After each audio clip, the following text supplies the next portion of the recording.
زندگی کا سب سے پہلا دور کیا ہے؟ بچپن کا لڑکپن، کھیل کود۔ اس کھیل میں کوئی تلذذ نہیں ہوتی، کوئی سینشول گریٹیفیکیشن جسے انگریزی میں کہتے ہیں، کوئی حسی قسم کی لذت حاصل کرنا، یہ نہیں ہوتا۔ کھیل معصومانہ کھیل، معصوم ہے کھیل میں، معصومانہ کھیل ہے، اس میں کوئی اور ایلیمنٹ نہیں ہے۔ اس سے ذرا آگے آئے جسے آپ ٹین ایجر کہتے ہیں، جو انسانی زندگی کا خطرناک ترین دور ہے۔ اب یہاں نرا کھیل نہیں رہ جاتا، معصوم کھیل نہیں رہ جاتا، تلذذ لذت سے بنا ہے، لذت سے باب تفاعل، لذت حاصل کرنا، یہ تلذذ جو ہے شامل ہو جاتا ہے۔ آنکھوں کی تلذذ کیا ہے؟ حسین شے کو دیکھنا، حسین صورت نظر آئی ہے، آنکھوں کو لذت محسوس ہوئی۔ کانوں کا تلذذ کیا ہے؟ گانا سن رہے ہیں، ردم ہے، سریلی آواز ہے، کانوں کی لذت لے رہے ہیں، یہ تلذذ ہو رہا ہے۔ وہ بچپن لڑکپن میں کیا پتا کون گا رہا ہے، لیکن نہیں، اب آیا ہے، اب ٹین ایج، اس کے اندر آنکھوں کا تلذذ، کانوں کا تلذذ۔ پھر بات اچھی نہیں ہے لیکن مجھے بیان کرنا پڑتا ہے، کچھ لوگ شکایت کرتے ہیں، کچھ اس دور میں انسان اپنے جنسی اعضاء سے بھی کھیلنا شروع کر دیتا ہے۔ یہ بہت خطرناک جو ہے موڑ ہے انسانی زندگی کا، یہ ہے جس کو لہو سے تعبیر کیا، لعب و لہو، معصوم کھیل اور اس کے بعد تلذذ، لذت حاصل کرنا، آنکھ کی لذت، کان کی لذت، کوئی کسی اعتبار سے، کسی پرورٹڈ طریقے سے کوئی جنسی لذت۔ اس کے بعد ذرا اگلا مرحلہ آتا ہے زینت، بناؤ سنگھار، اچھے سے اچھا لباس پہنوں، اور وہ بالکل نئے سے نئے ڈیزائن کا ہونا چاہیے۔ یہ تو آؤٹ آف فیشن ہو گیا۔ کبھی پتلون جو ہے اس کے بہت چوڑے جو ہے پانچے کر دیے جاتے تھے، اس وقت ایک انسان کہتا تھا یہ پرانی پتلون میں نہیں پہن سکتا، اس کے تو موری بڑی تنگ ہے۔ آج تو زمانہ بدل گیا، کبھی یہ ہے کہ موری کا معاملہ ہو گیا ہے۔ فیشن بدلتے رہتے ہیں، اور ایسے بدلتے ہیں کہ خاص طور پر پیرس، جو کہ دنیا میں فیشن کا سب سے بڑا مرکز ہے، اس کا لطیفہ مشہور ہے کہ ایک درزی کو ایک نیا ڈیزائن لے کر جو اس نے بنایا تھا، بھاگا ہوا جا رہا تھا۔ یہ بھاگ کیوں رہے ہو؟ میں چاہتا ہوں جلد سے جلد اپنے کسٹمر کو پہنچا دوں، اس سے پہلے کہ فیشن بدل جائے۔ اب وہ فیشن بدلتے تو دیر نہیں لگتی، تو میری ساری محنت جو ہے وہ رائے گاں ہو جائے گی کہ فیشن تو بدل گیا، تم آج لے کر آئے ہو، 15 دن کے بعد لے کر آئے ہو میرے پاس۔ تو یہ جو ہے اب خاص طور پر عورتوں میں پھر بناؤ سنگھار، لڑکیوں میں، جوان لڑکیوں میں، لڑکوں میں بھی، مردوں میں، عورتوں میں زینت۔ صحیح نظر آؤں میں معاشرے کے اندر، کوئی یہ نہ کہہ دے کہ یہ تو بڑا کوئی پرانا قسم کا آدمی ہماری محفل میں آ گیا، یہ کون ہے؟ اس کے بعد اگلا مرحلہ آتا ہے، یہ یوں سمجھیے 30 سے لے کے 40 برس کی عمر،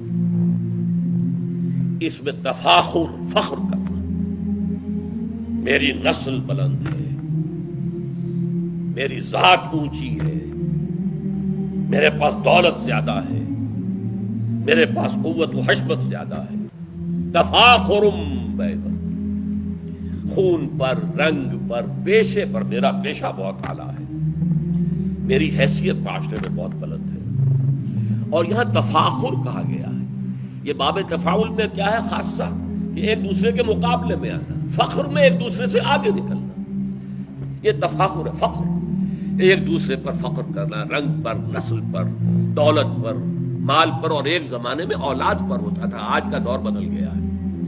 اس زمانے میں اصل عزت انسان کی اولاد سے ہوتی تھی، جس کے پاس 10 جوان موجود ہیں بیٹے اور جوان ہاتھ موجود ہیں، اس کی عزت جو ہے وہ زیادہ ہوگی، جس کے پاس کوئی نہیں ہے یا 2-3 ہے، اس کی عزت کم ہوگی۔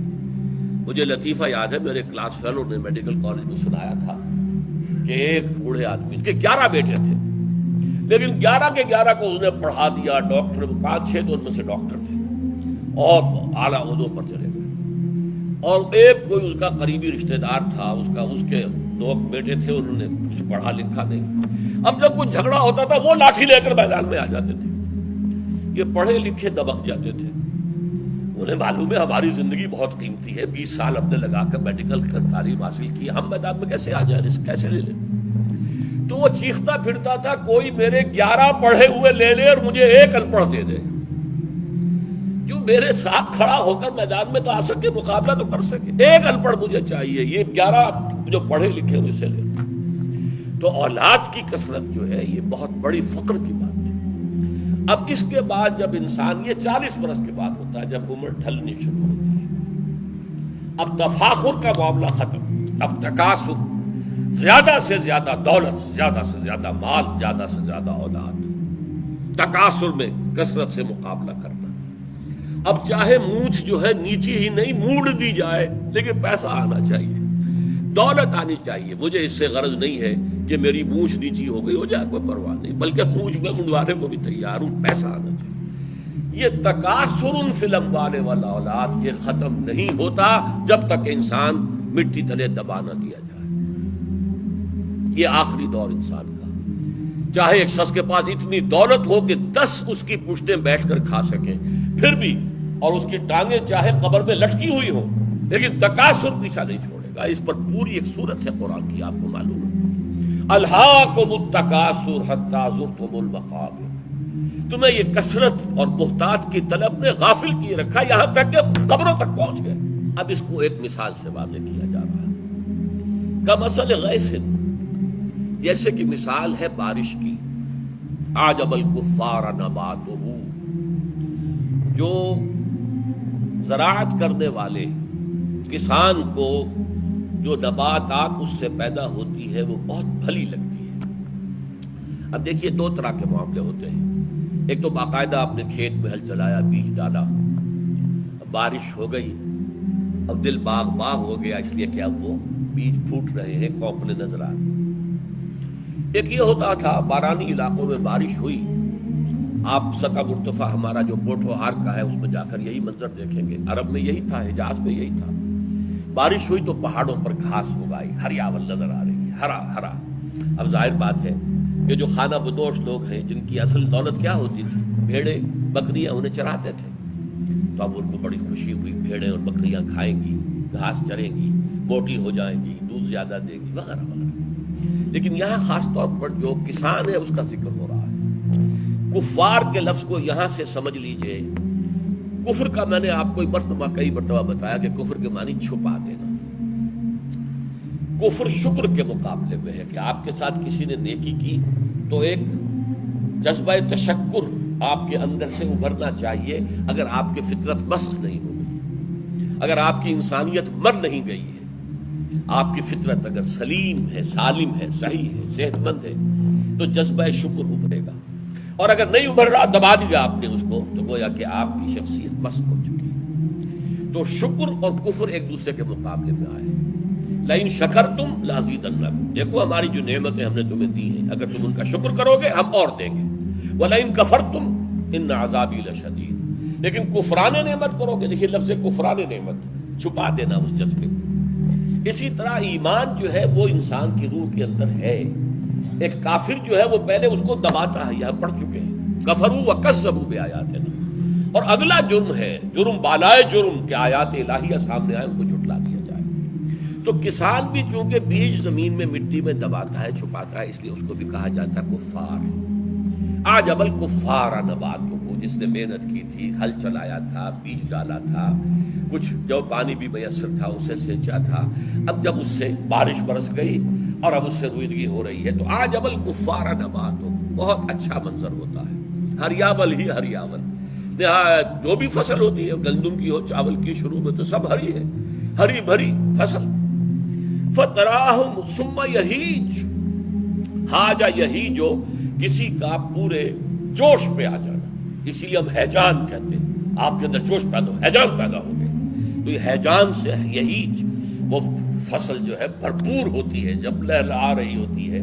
آپ اندازہ نہیں کر سکتے کہ کسان کا دل لہلا رہا ہوتا ہے اس کے ساتھ، کسان کا دل ناچ رہا ہوتا ہے، ڈانس کر رہا ہوتا ہے ان پودوں کے ساتھ، وہ جو لگے ہوئے ہیں وہ فصل جو ہے. ثم یہیج، پھر وہ اپنی پوری قوت کو آتی ہے. فتراہ مصفرا، پھر تم دیکھتے ہو کہ وہ زرد ہو گئی. جب پکنے پر آتی ہے فصل تو پھر زرد ہو جائے گا، چاہے وہ چاول کا پودا اور چاہے وہ جو گندم کا، زردی آ گئی. اس کے بعد ثم یکون حطاما، اب 2 شکلیں ہوتی ہیں. اگر تو وہ عام گھاس تھی کچھ دیر وہ سبزہ ہوگا، اس کے بعد وہ پیلی پڑے گی اور پھر چرمر چرمر ہو کر ختم ہو جائے گی، وہی اپنی زمین کے لیے کھاد بن جائے گی۔ جو بکریوں نے چر لیا، باقی تو وہ وہیں پر ریزہ ریزہ ہو کر مٹی میں ہو کر پھر ہوائیں لے کر اڑیں گی اس کو۔ یہ ہے خطامہ، ریزہ ریزہ ہو جانا۔ اور فصل ہے تو فصل کاٹنے کے بعد یہی منظر آپ کو نظر آتا ہے۔ جب فصل کٹ گئی تو کیا منظر ہے وہاں پر؟ کہیں وہ توڑی کے کچھ ٹکڑے پڑے ہوئے ہیں، زرد جو ہے اسے ہوائیں اڑا رہی ہیں، وہ منظر ہے۔ ثم یکون حطاما، گویا کہ یہ جو ایک سائیکل آپ کو نظر آتی ہے، یہ چند مہینے کی سائیکل ہے۔ آپ نے بیج بویا تھا، فصل ابھری، دل جو ہے باغ ہو گیا، پھر فصل قوت پر آئی، لہرا رہا ہے باغ، لہرا رہا ہے، وہ کھیتی جو ہے لہرا رہی ہے، وہ اپنی پوری شدت پر آ گئی، پھر وہ پکی اور پھر اس کے اندر سردی پیدا ہو گئی، پھر وہ کاٹ لی گئی، اور اس کے بعد وہاں پر سوائے توڑی کے، تنکوں کے، اور وہ بھی ہوا اڑائے لیے پھر رہی اور کچھ نہیں رہا۔ یہ ہے 6 مہینے یا 5 مہینے یا 4 مہینے کا سائیکل جو تمہاری نگاہوں کے سامنے چل رہا ہے۔ یہی ہے 30 40 50 60 برس کا سائیکل۔ بچہ پیدا ہوا، کتنی خوشیاں مناتے ہیں، آپ عقیقہ کرتے ہیں، مٹھائیاں تقسیم کرتے ہیں، یہ ہے اس فصل کا باظاہر ہونا۔ کمثل الغیث اعجب الکفار نباتہ، ماں باپ بھی خوش ہیں۔ ماں کا آپ نے دیکھا ہوگا کس قدر شدید جو ہے درد سے وہ گزرتی ہے، درد ذہن بچے کی ولادت کے وقت، لیکن پھر جب بچہ لا کر اس کے برابر لٹا دیا جائے، سب تکلیف کافور ہو گئی، ختم ہو گئی۔ وہ بچہ، وہ اس کے لیے محبت کا جو ہے وہ اتنا بڑا ایک خزانہ بن کر آ گیا ہے، اس کے برابر لا کر لٹا دیا گیا بچہ۔ تو یہ ہے وہ منظر کہ جو بچہ پیدا ہوتا ہے تو اسی طرح جیسے کہ کھیتی اپجی ہے، اور اس کے بعد بچہ جوان ہوتا ہے، ثم یہیج، اب اس میں قوت ہے، اس میں امنگیں ہیں، ولولے ہیں، حوصلے ہیں، طاقت ہے۔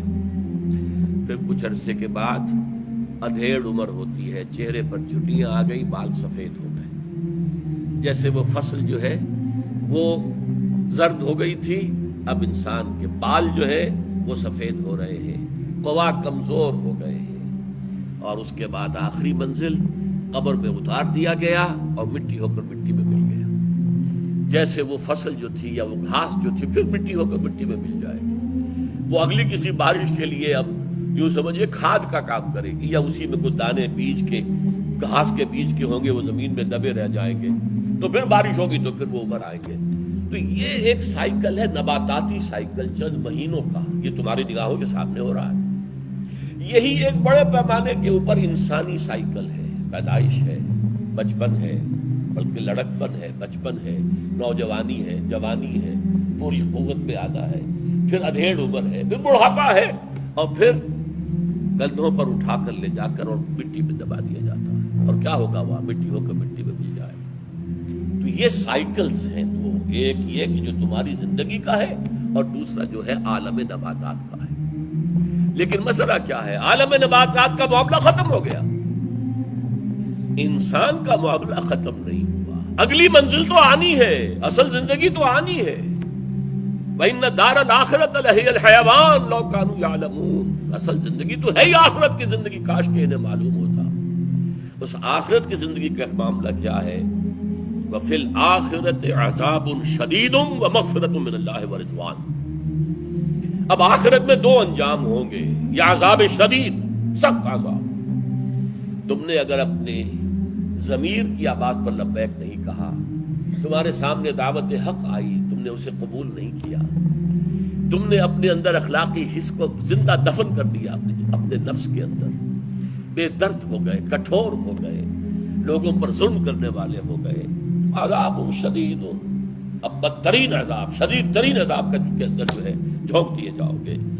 وَمَغْفِرَةٌ مِّنَ اللَّهِ، یہ یہاں واو او کے معنی میں، یا اللہ تعالیٰ کی مغفرت ہوگی۔ ظاہر بات ہے مغفرت کے بغیر بہت سے گناہ تو سب کے ہی ہوں گے، کچھ نہ کچھ خطائیں تو سب سے ہوں گی۔ وہ تو کہا گیا ہے کہ الانسان مرکب من الخطاء والنسیان، انسان تو مرکب ہے خطا اور نسیان کا۔ کل بنی آدم خطاؤون وخیر الخطائین التوابون، تمام بنی آدم جو ہے وہ خطا کار ہیں، انتہائی خطا کار ہیں۔ ان خطا کاروں میں بہتر وہ ہے، اچھے ہیں کہ جو توبہ کرنے والے رجوع کرتے ہیں، پلٹتے ہیں. پاؤں پھسل گیا تھا بھائی، اٹھ کھڑا ہوا میں، چل پڑا پھر.